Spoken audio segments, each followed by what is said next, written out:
our next speaker is Gabriel Hughes. Gabriel is our expert in attribution, a man who can make even attribution sexy and exciting, that I'm really looking forward to hearing, because I've not found it that sexy or exciting before myself.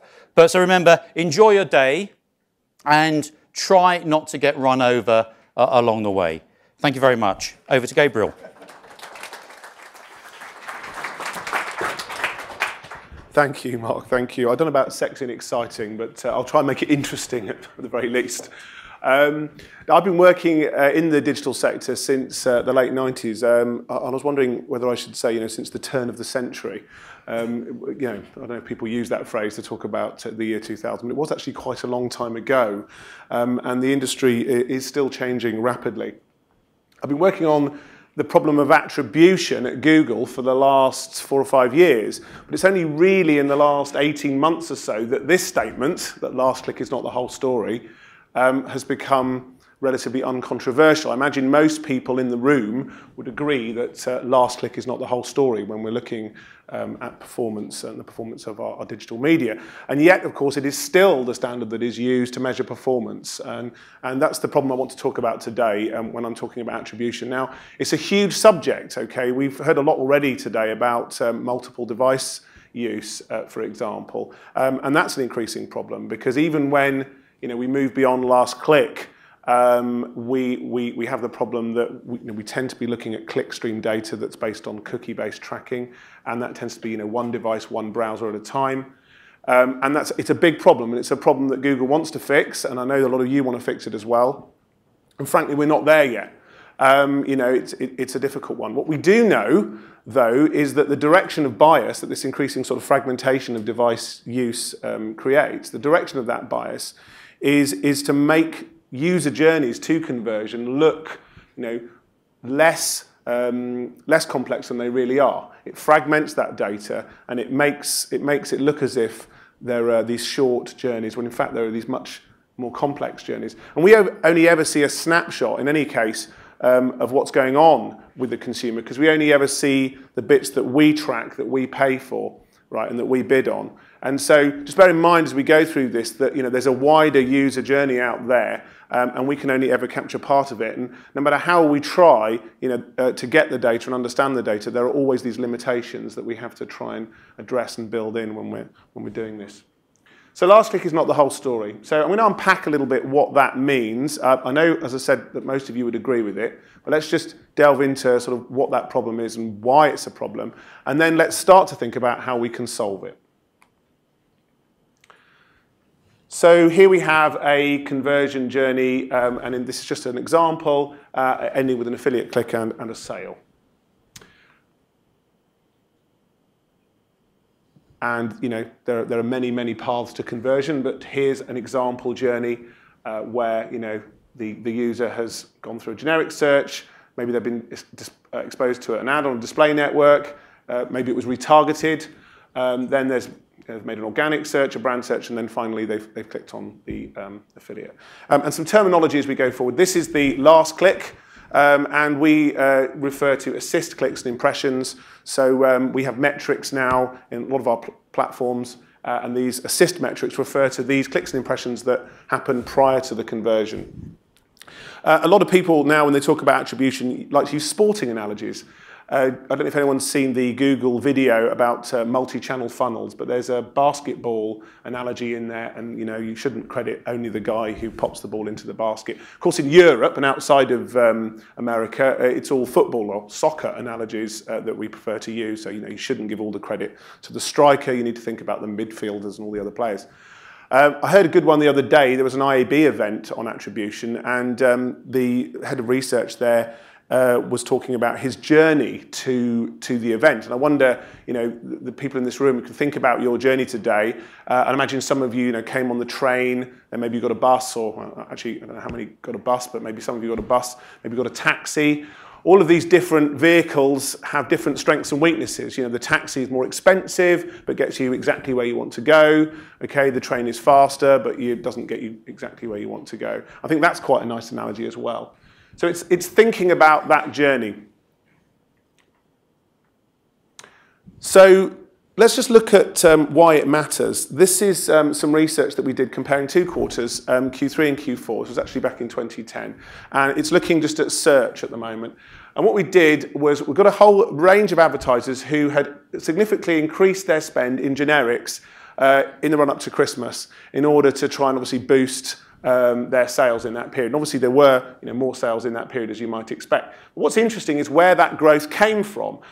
Despite the fact that there was this large increase in generic keywords, the growth in conversions mainly came from branded terms. Okay? Although it's a smaller percentage, the base is so much higher. So there's this large increase in conversions on brand terms. So the question is, where did this growth in branded conversions come from?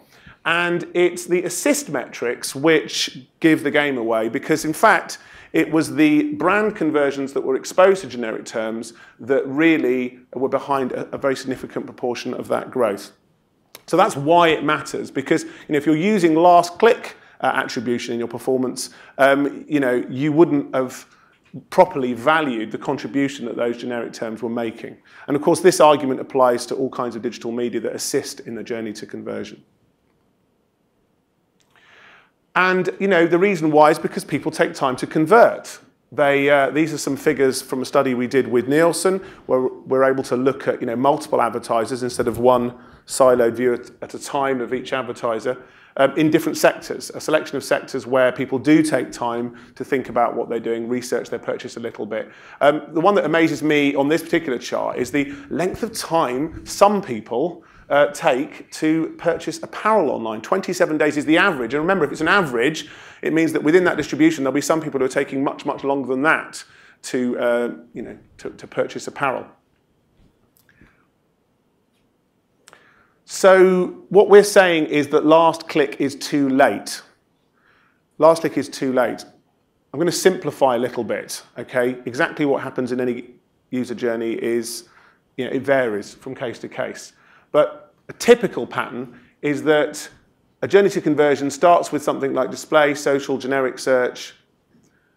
The user is going through a process of discovery and decision making. This is especially important for your new customers, if you're attracting new business.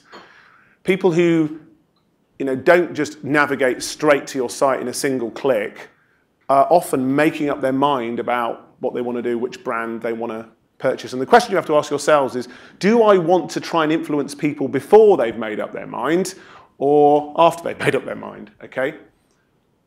So later on, you would typically see affiliate, brand search, email, these kinds of things, and then sales.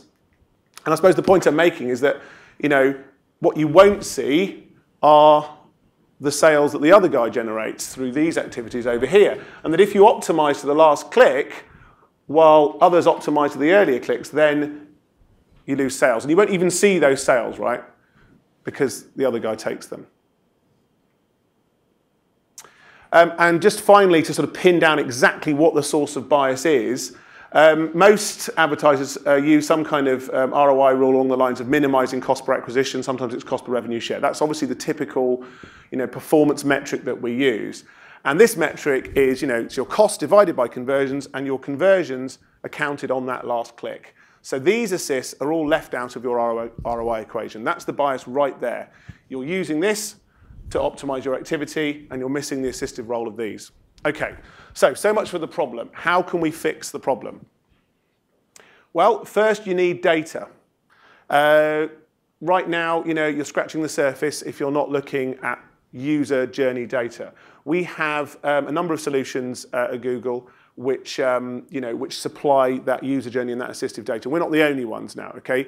Most of the major SEM tools and most of the ad-serving platforms, and of course, now also the tag management solutions, they offer sort of information, data, allowing you to look beyond the last click in that way.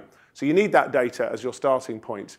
The solutions I would call out, particularly that Google offers, are, we have search funnels within AdWords, we have multi-channel funnels within Google Analytics, and we also have assist metrics on the DoubleClick platform.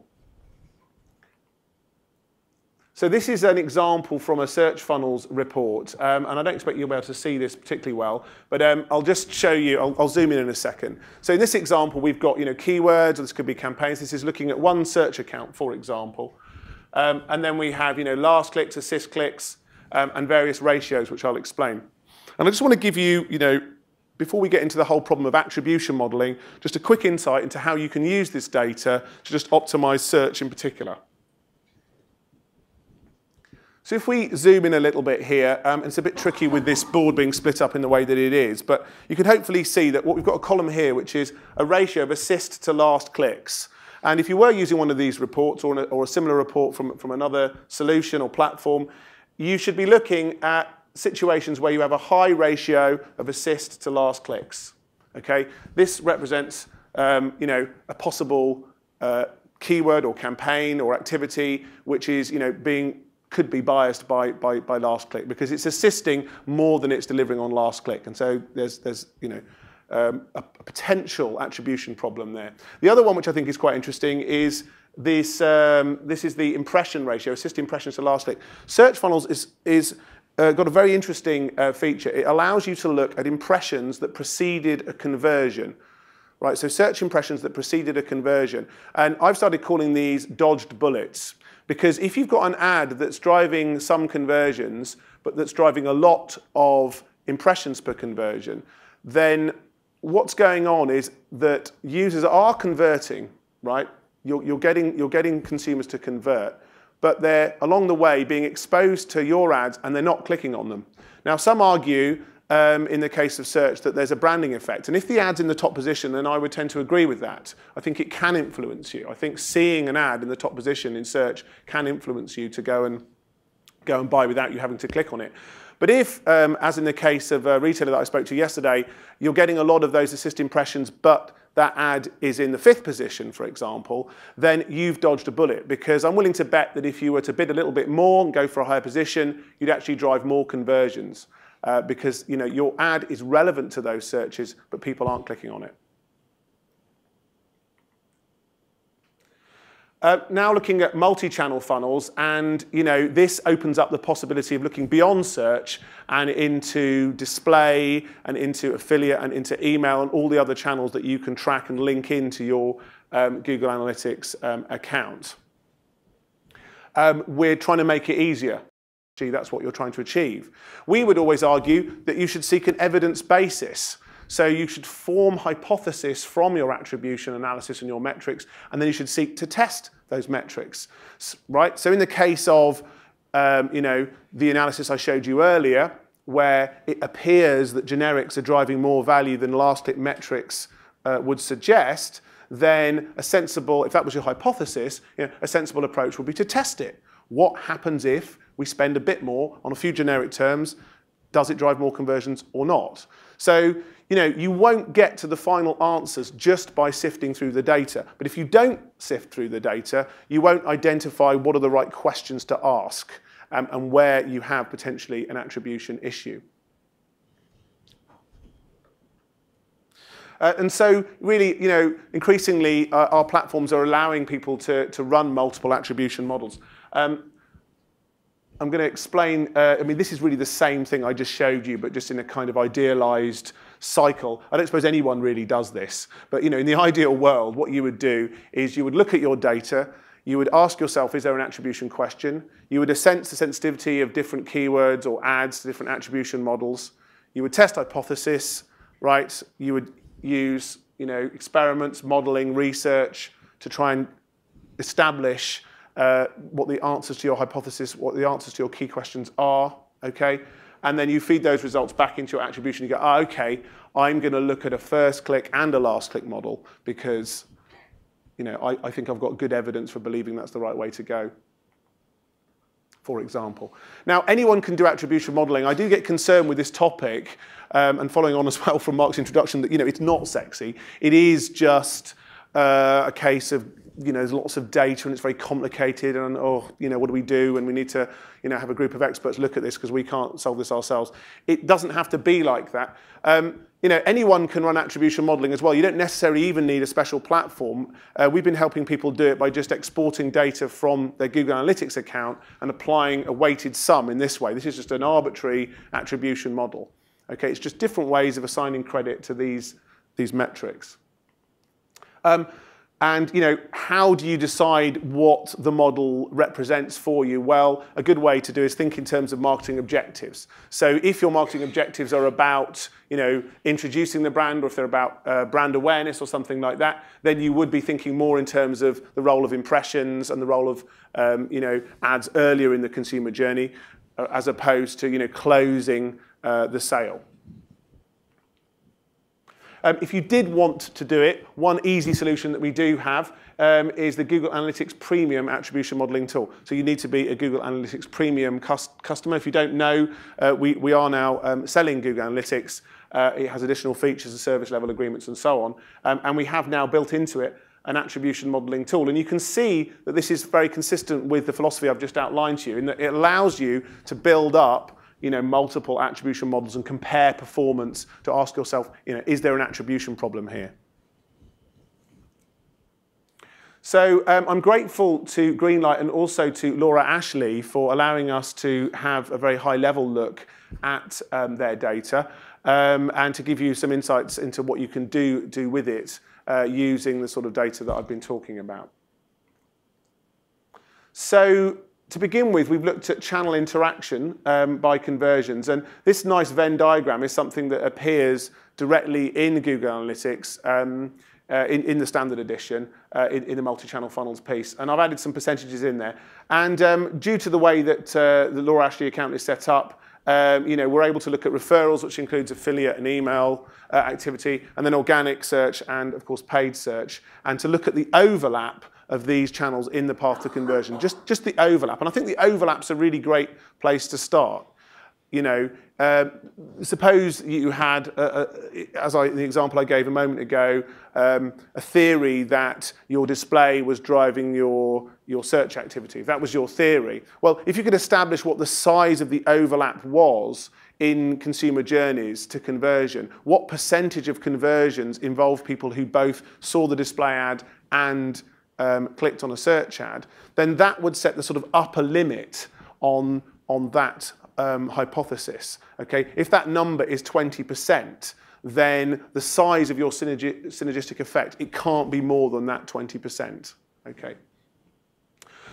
In this case, I think it's quite interesting to look at the organic search, where we see something like 2/3 of conversions involve organic search, but half of those that involve organic search actually involve organic search working in conjunction with referral and with paid search, for example. And that's not untypical. And there's a 5% in the middle there of users who've used all three of those channels. Of course, within these channels, there will be multiple clicks going on.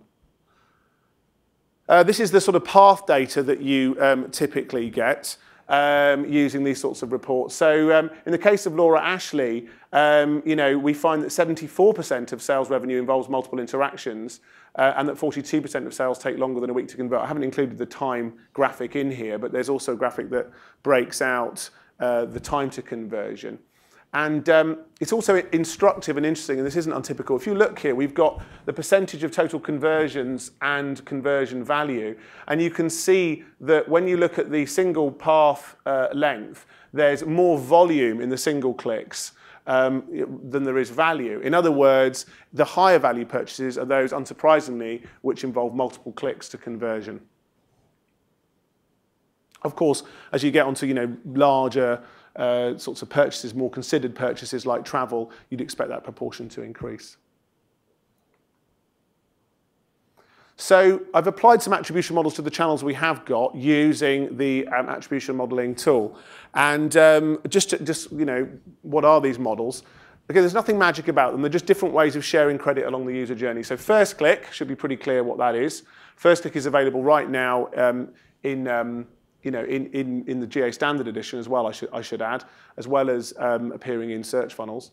Linear, which shares credit equally, as we saw earlier. Time decay is one I haven't talked about. That's just a case of giving more credit as you get closer to conversion. So that's time decay, and you can alter the rate of decay. It's meant to sort of capture the idea of last click, but not be quite so unfair to all those assisting clicks and impressions.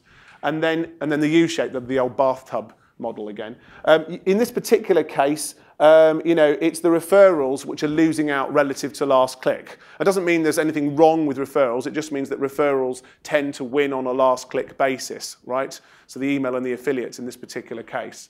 As I say, I'm not saying last click's wrong. I'm just showing you how the direction of movement is when you use these models compared to last click. And that gives you information about how users are getting to your conversion.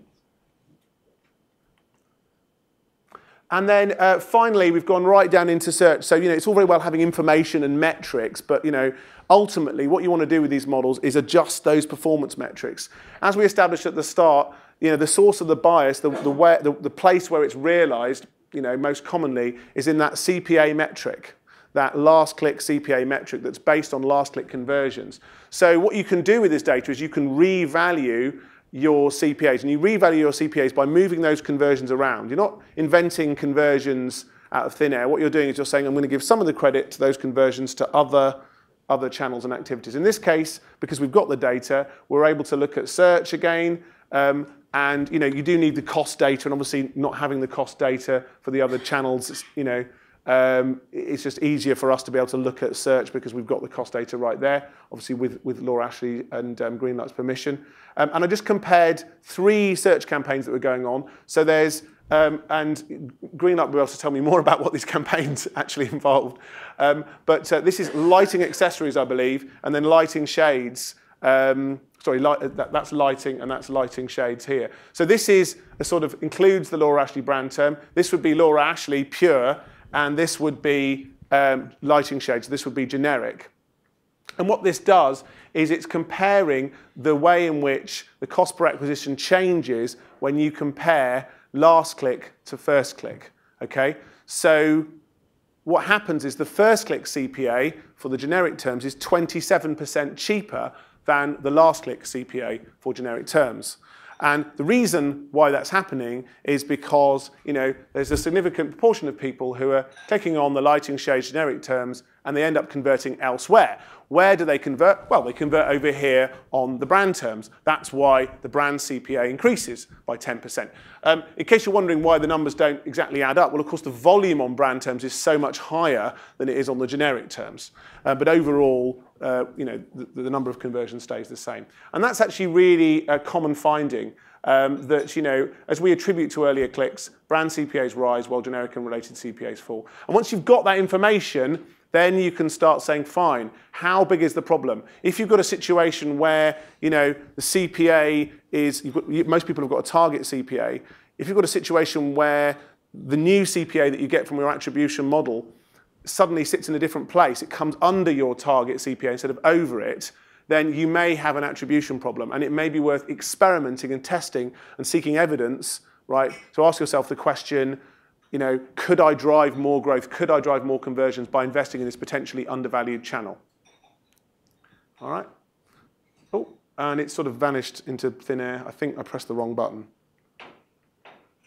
Darkness, a black hole. I hope that isn't what's going on in your heads right now. I hope that you're not thinking, this is just too confusing. Hopefully it's been pretty clear. There was just one more slide. Sorry, guys. I just hit this one. Should I hit it again? Or? Yeah. Do you know what? All the slide says is, thank you very much, and just reminds you that, evidence. It actually says the truth is out there. So, use your attribution. Go on, let's look at that slide. There we are. Remember, the truth is out there. You'll only know for sure if you test. So use your attribution metrics and models to establish where you need to test, and then go out there and test and get evidence. I've only really scratched the surface, but hopefully I've demystified the topic a little bit for you today. Thank you for listening. And